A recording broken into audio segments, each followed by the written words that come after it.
साल शुरू होने से पहले बासी रोटी का ये एक उपाय चुपचाप कर लेना, इससे आपकी 7 जन्मों की गरीबी हमेशा के लिए दूर हो जाएगी। नए साल 2026 में माता लक्ष्मी जी आपकी जिंदगी में इतना धन बरसाएंगी कि आपसे संभाला नहीं जाएगा। आपकी जिंदगी के सारे दुख दूर हो जाएंगे। मनचाही शादी करनी है तो वह भी हो जाएगी। गंभीर से गंभीर बीमारियों से मुक्ति मिल जाएगी। परिवार में सुख शांति आएगी। भक्तों बासी रोटी का यह उपाय आपकी जिंदगी को पूरी तरह से बदल देगा और आने वाले नए साल 2026 में आपकी किस्मत चमक जाएगी। मुझे पता है आप अपने जीवन में बहुत दुख झेल रहे हो, बहुत परेशानी आपने। इस साल सही है, लेकिन भक्तों नया साल आप कुछ अभी ये बासी रोटी का उपाय कर लेंगे तो आपके घर में माता लक्ष्मी जी दौड़ी चली आएगी और हमेशा हमेशा के लिए रहने लगेंगी। आप जहां काम करेंगे, जिस चीज को हाथ में लेंगे, वहां से धन दौलत आपको मिलने लगेगा और इतना धन आएगा कि आप भी सोचोगे कि मैं इसे कहां कहां रखूं।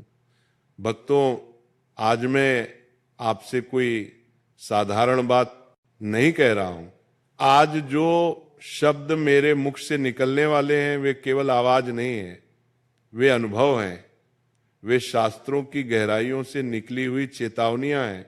ये कोई कथा नहीं है, कोई मनोरंजन की वीडियो नहीं है, बल्कि ये वो सत्य है जिसे सुनकर कई लोग चुप हो जाते हैं और कई लोग डर जाते हैं, क्योंकि ये वो ज्ञान है जो हर किसी को नहीं बताया जाता।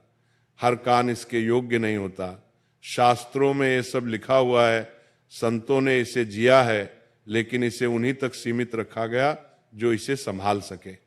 क्योंकि ये उपाय अगर गलत हाथों में चला जाए तो वरदान नहीं बोझ बन जाता है, लेकिन अगर सही व्यक्ति के हाथ लग जाए तो सुन लीजिए, तब केवल हालात नहीं बदलते, तब भाग्य को भी झुकना पड़ता है।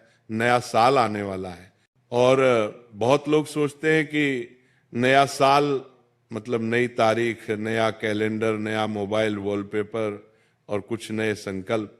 लेकिन जो जीवन को समझता है, जो कर्म को पहचानता है, वो जानता है कि नया साल केवल दिन नहीं बदलता, नया साल पुराने कर्मों का वही खाता खोलता है जो आपने वर्षों में बोया है, वही इस नए साल में उगने वाला है। कुछ लोगों के लिए नया साल अवसर बनकर आता है और कुछ के लिए चेतावनी बनकर। इसीलिए अगर हर साल नया साल आता है और आपकी हालत वही की वही रहती है तो दोष समय का नहीं है, दोष किस्मत का भी नहीं है, दोष आपके कर्मों का है। अगर आपके जीवन में गरीबी पीछा नहीं छोड़ रही, चाहे आप कितना भी मेहनत कर लें, चाहे दिन रात खप जाए, फिर भी पैसा हाथ में टिकता नहीं। अगर कर्ज उतरने का नाम नहीं ले रहा, एक जाता है तो दूसरा सिर पर बैठ जाता है। अगर विवाह की बात बनते बनते टूट जाती है, रिश्ते आते हैं लेकिन टिकते नहीं, बार बार अपमान और निराशा हाथ लगती है। अगर शत्रु बिना कारण नुकसान पहुंचा रहे हैं, बदनामी हो रही है, झूठे आरोप लग रहे हैं और आप समझ ही नहीं पा रहे कि किसका दोष है, या फिर शरीर दवा खाकर भी ठीक नहीं हो रहा, इलाज चलता है लेकिन राहत नहीं मिलती, मन भारी रहता है, नींद नहीं आती, तो उस समय अपने भाग्य को मत कोसिए।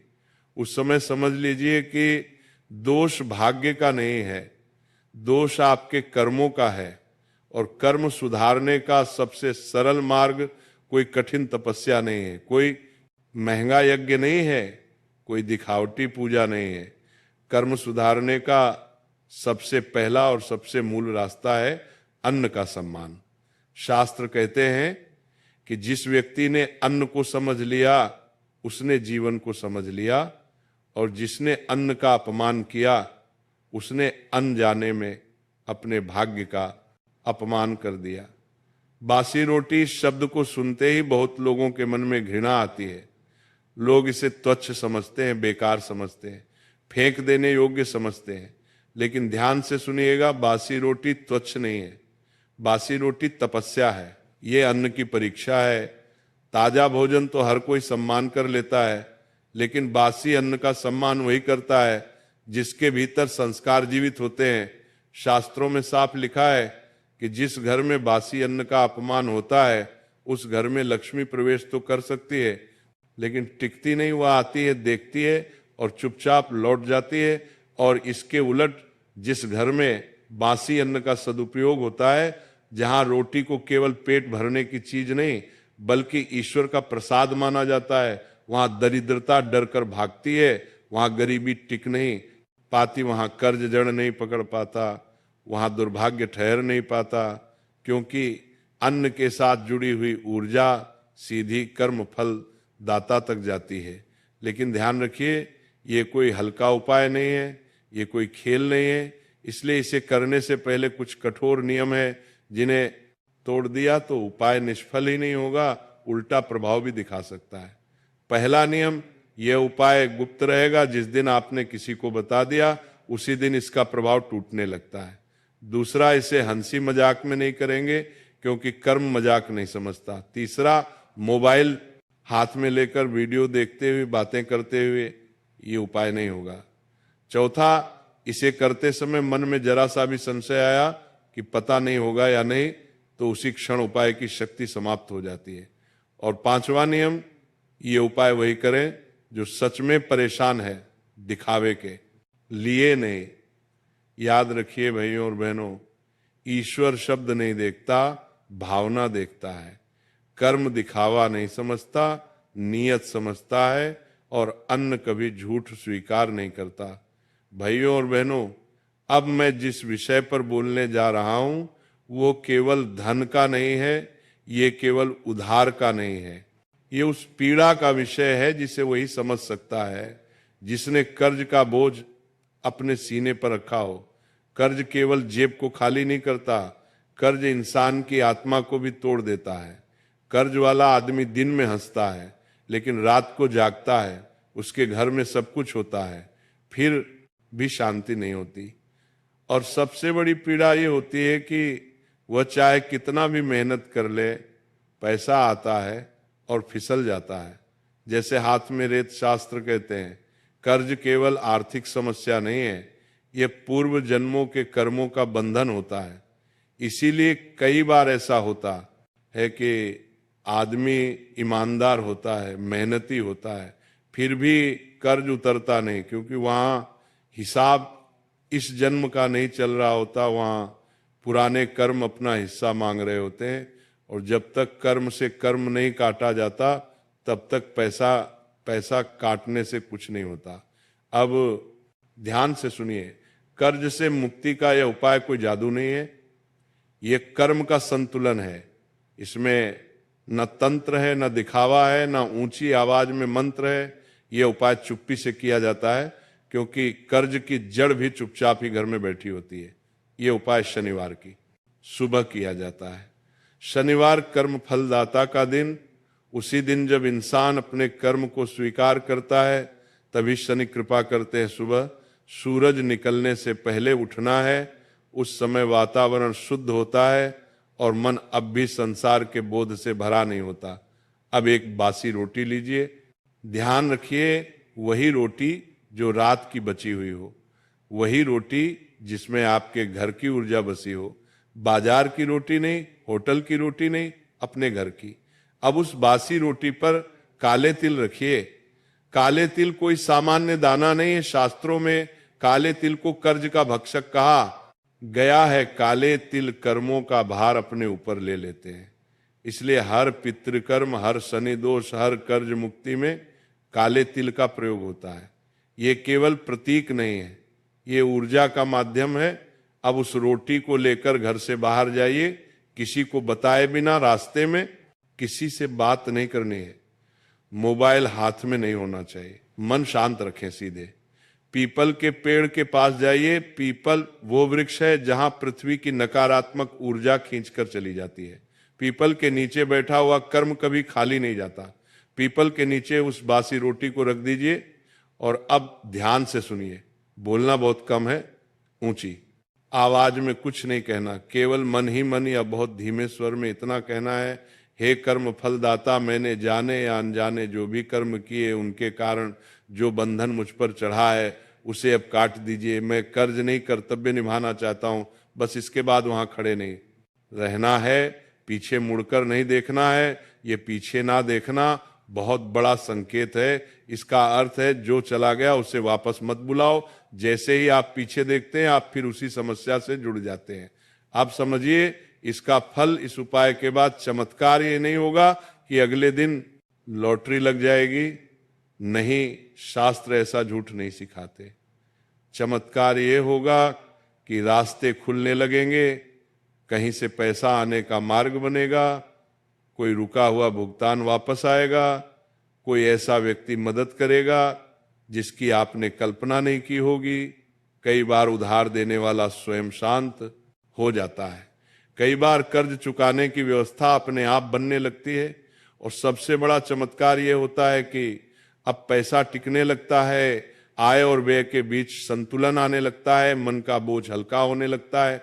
लेकिन एक बात याद रखिए भाइयों और बहनों, ये उपाय केवल वही फल देता है जो अंदर से टूट चुका हो, लेकिन झूठा ना हो। जो कर्ज लेकर ऐश करता है उसके लिए ये उपाय नहीं है। जो मेहनत से भागता है उसके लिए ये उपाय नहीं है। ये उपाय उसके लिए है जो कर्ज से शर्मिंदा है, जो रात को ईश्वर से रोता है और जो सच में मुक्त होना चाहता है। शनिदेव दंड नहीं देते, वे सुधार का अवसर देते हैं। और जब इंसान झुकता है तभी शनि पिघलते हैं। अगर ये उपाय श्रद्धा से किया गया तो कर्ज का पहाड़ भी रेत की तरह ढाने लगता है। भाइयों और बहनों, अब मैं जिस विषय पर बोलने जा रहा हूं वह धन से भी अधिक संवेदनशील है, क्योंकि धन चला जाए तो वापस आ सकता है, लेकिन जब जीवन में विवाह का समय निकलता चला जाता है तो मन के भीतर एक खालीपन बस जाता है। हर घर में ये पीड़ा दिखती नहीं, लेकिन भीतर ही भीतर जलाती रहती है। माँ बाप की आंखें रास्ता देखती हैं, रिश्तेदार सवाल पूछते हैं, समाज ताने देता है और व्यक्ति स्वयं को दोषी मानने लगता है। कई बार तो हालात ऐसे हो जाते हैं कि प्रेम भी है, समझ भी है, फिर भी विवाह नहीं हो पाता। और कई बार सब कुछ ठीक होते हुए भी एक के बाद एक रिश्ता टूट जाता है। शास्त्र कहते हैं विवाह का रुकना कोई साधारण बात नहीं है। ये केवल उम्र का विषय नहीं है, ये कर्म और ग्रहों का संकेत होता है। जब पिछले जन्मों के वचन अधूरे रह जाते हैं, जब किसी का हृदय अनजाने में दुखाया जाता है, या जब परिवार की स्त्री पुरुष ऊर्जा में असंतुलन आ जाता है, तब विवाह योग बंध जाता है। इसलिए कई बार लड़का लड़की योग्य होते हैं, सुंदर होते हैं, संस्कारी होते हैं, फिर भी उनका घर बसने में देर होती है। अब ध्यान से सुनिए, विवाह केवल दो शरीरों का मिलन नहीं है, विवाह दो कर्मों का बंधन है। इसलिए इसका उपाय भी शरीर से नहीं, भाव और अन्न से जुड़ा हुआ होता है। और इसी कारण यह उपाय बहुत गुप्त है, बहुत सरल है, लेकिन उतना ही प्रभावशाली भी ये उपाय सोमवार की रात किया जाता है। सोमवार मन का दिन है, चंद्र का दिन है और विवाह मन के। उस रात घर में जो रोटी बच जाए वही बासी रोटी इस उपाय की आधार बनेगी। ध्यान रहे, ये रोटी किसी मजबूरी की नहीं, श्रद्धा की होनी चाहिए। मन में ये भावना हो कि मैं अपने कर्म सुधारने जा रहा हूं। अब उस बासी रोटी के दो टुकड़े कर लीजिए। ये दो टुकड़े केवल रोटी नहीं है, ये स्त्री और पुरुष ऊर्जा का प्रतीक है। अब पहला टुकड़ा अगली सुबह गाय को खिलाइए। गाय शुद्धता की प्रतीक है, माता है, करुणा है। जब गाय को अन्न दिया जाता है तो घर की रुकावटें धीरे धीरे पिघलने लगती हैं। गाय उस अन्न के साथ आपके घर का दुख भी अपने भीतर ले लेती है। अब दूसरा टुकड़ा उसी दिन कौवे को दीजिए। बहुत लोग कौवे को अशुभ समझते हैं, लेकिन शास्त्र कहते हैं कौवा पितरों का दूत है। विवाह में देरी कई बार पितृ दोष के कारण भी होती है। जब कौवे को अन्न दिया जाता है तो वह संदेश ऊपर तक ले जाता है कि यह व्यक्ति अपने कर्म सुधारना चाहता है। और जब पितृ प्रसन्न होते हैं तो विवाह के मार्ग अपने आप खुलने लगते हैं। अब यहाँ एक बहुत जरूरी बात समझ लीजिए, इस उपाय को करते समय कोई जल्दबाजी नहीं करनी है, मन में किसी विशेष व्यक्ति का नाम लेकर हठ नहीं करनी है। शास्त्र कहते हैं जब हम जिद करते हैं तब कर्म उलझता है।